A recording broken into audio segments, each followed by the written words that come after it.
that made headlines in May was the progress of the Kawali International Airport, which is highly expected to be done by next year.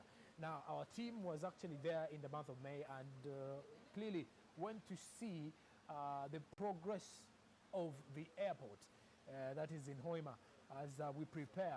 It is the airport that is actually going to be also part of the East African crude oil pipeline project, but this time around entirely for the oil and gas sector. Now let's have the details of this particular report of the progress of the Kawali International Airport. This was also part of the business reports in May. Take a look. The construction works being undertaken by SBC Uganda Limited began in 2018 and were due to end in April 2022 for the first phase. The first phase is to handle cargo planes. The onset of COVID-19 and unskilled local people not in knowledge of the project slowed down the works, says the SBS spokesperson. The first phase of the project is expected to pave the way for the importation of the heavy equipment, materials and machinery by the oil and gas companies, which are currently in the initial stage of developing their own project and later expand it to attract tourism. Extreme end is the refinery area.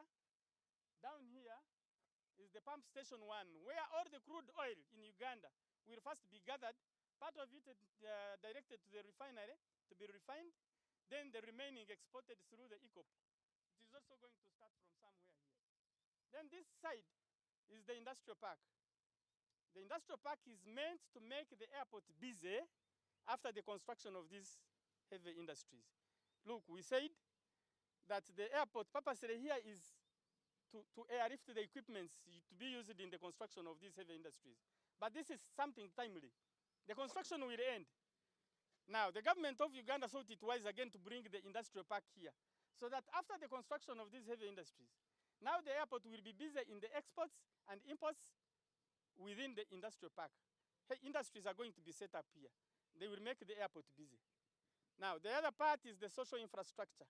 Shopping malls, as he was saying, shopping malls, health centers, technical colleges, accommodation, recreation centers, and the rest of it. So the airport is just in the middle of the 29.57 square kilometers that was procured by the government of Uganda, and it relocated the occupants, and it was gazetted for the oil and gas industry and activity. After 4 years of participating in the airport construction project, it is expected that the workers have developed enough capacity to take up opportunities in other projects, whether they are private or government-owned. Section of the runway, which is 3.5 kilometers long and 45 meters wide, is 95% complete. Cargo terminal buildings, the limited capacity passenger terminal building, the air rescue, firefighting house, power substation house, and the air-ground lighting system are all between 78% complete.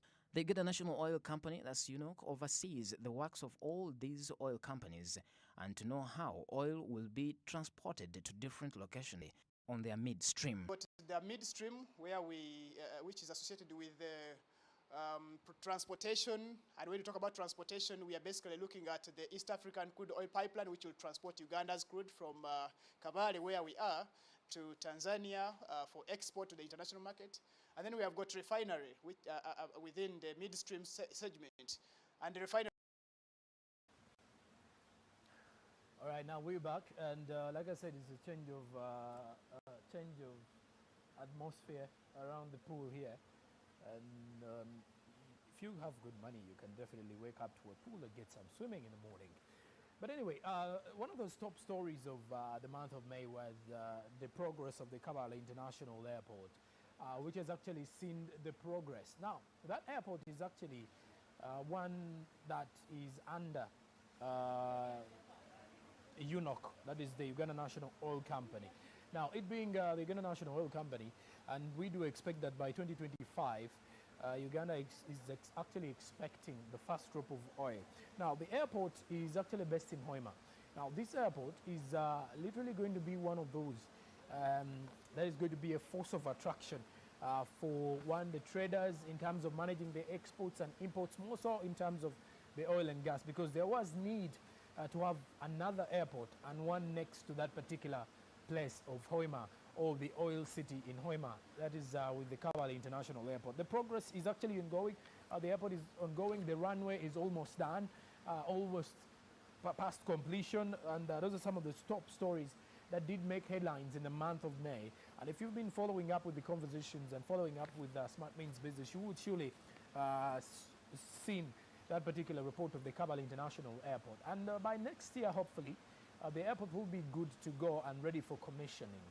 And the Uganda National Oil Company is among those that are actually part of that. It will become the second international airport for Uganda.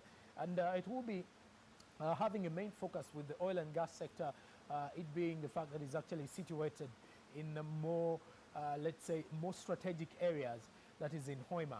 And that is how we are drawing into an imagination of thinking that once the airport is done, Uganda will surely be having a good point in terms of exporting oil and gas and or petroleum products in that particular regard. We're looking at the next 10 years of oil and gas in Uganda, and we're shaping our economy on oil and gas, and hopefully we believe that the economic recovery will be shaped by that oil and gas, and that is one of the reasons as to why the Kavala International Airport is one that we are keenly taking a look at, and we surely feel it is better if the progress gets on board. All right, away from that now, let's switch our eyes to the other top report of the month of May, speaking of which was the Private Sector Foundation of Uganda, which held a summit with Tanzania. Now, this particular summit of the PSFU and Tanzania saw the President of Tanzania, Her Excellency Samia Suluhu Hassan, coming into the country and leading the delegation of Tanzania.